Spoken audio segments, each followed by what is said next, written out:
le garçon qui a pris les commandes, l'incroyable histoire d'Elliot Stone.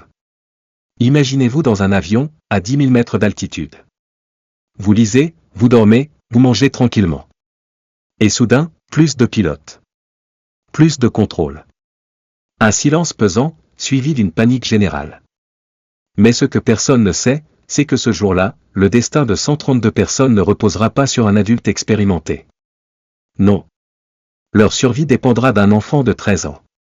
Voici l'histoire vraie et bouleversante d'Elliot Stone. Un garçon ordinaire, avec un courage extraordinaire. Elliot Stone, 13 ans, montait à bord du vol 381, seul, pour la première fois de sa vie. Il revenait de chez ses grands-parents, le cœur léger, les écouteurs dans les oreilles et un carnet de croquis à la main. Passionné d'aviation depuis l'enfance, il dessinait sans cesse des avions, des cockpits, et connaissait presque toutes les procédures de vol sur simulateur. Son rêve ? Devenir pilote. Comme son grand frère, aujourd'hui en école militaire aérienne. L'hôtesse lui fit un clin d'œil chaleureux en l'accueillant à bord. « Tu voyages seul, mon champion ?»« Oui, madame. Mais je connais les avions mieux que mon professeur de maths. » Elle éclata de rire. Elliot s'installa côté hublot et salua ses parents en visio. « Je vous appelle dès que j'atterris, promit-il. » L'avion décolla sans encombre. Le ciel était clair, l'équipage détendu. Elliot, fasciné, observait chaque manœuvre. Il gribouillait un Boeing 737 dans son carnet, notant les détails des ailes, les signaux lumineux, les moteurs. 1 heure plus tard, alors que le calme régnait, un bruit étrange capta son attention. Puis un silence pesant. Inhabituel. Comme si le cœur de l'avion s'était arrêté de battre. Une hôtesse passa à toute vitesse, l'air grave. Elle tambourina à la porte du cockpit. Quelques secondes plus tard, sa voix résonna dans la cabine.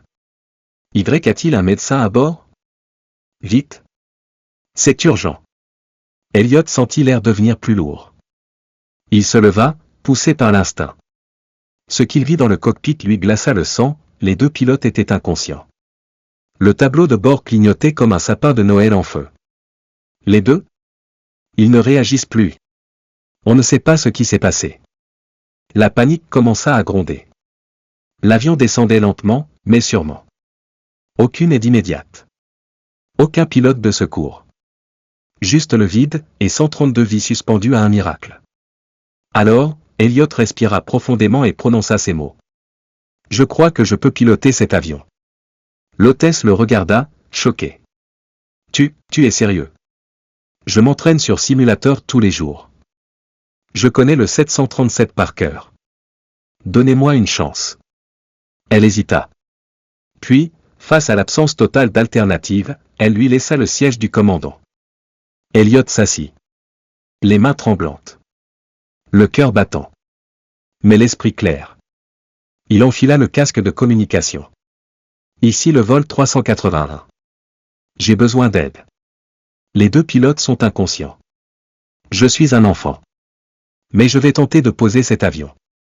À la tour de contrôle de Seattle, le commandant Daniel Harper, 40 ans d'expérience, prit l'appel. Elliot, je suis avec toi. Tu vas suivre chaque instruction que je te donne. Tu vas y arriver. À l'arrière, les passagers étaient pris entre l'effroi et l'incrédulité. Quoi ? Un enfant ? C'est de la folie. Mais une voix s'éleva. Ce garçon est peut-être notre seule chance. Elliot stabilisa l'appareil, réduisit la vitesse, activa l'autopilote.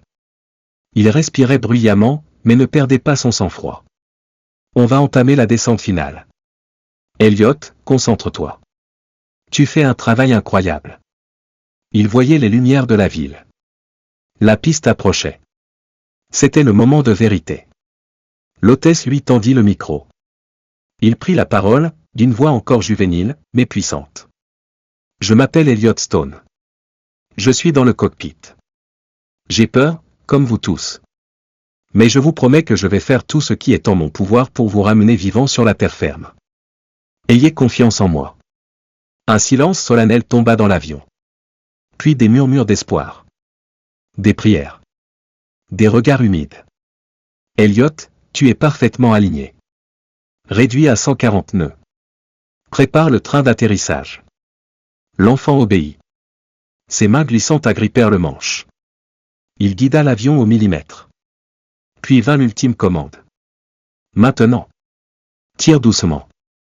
Pose-le. Le choc fut léger. Puis un second. Puis, silence.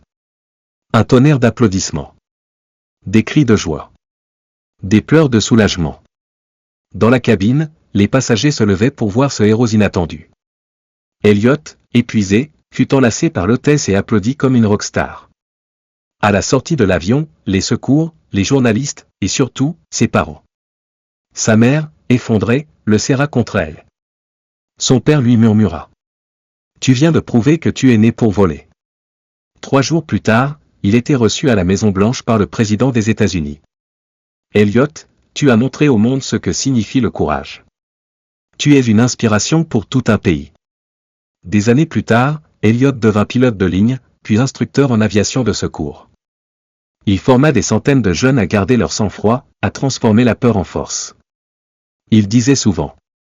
Ce jour-là, j'étais juste un enfant avec une passion. Mais ce n'est pas l'âge qui détermine ce que l'on peut accomplir. C'est le courage, la préparation, et la volonté de ne jamais abandonner. Et à ceux qui doutaient de lui, il répondait toujours avec un sourire. Si un enfant peut sauver un avion, alors toi aussi, tu peux accomplir quelque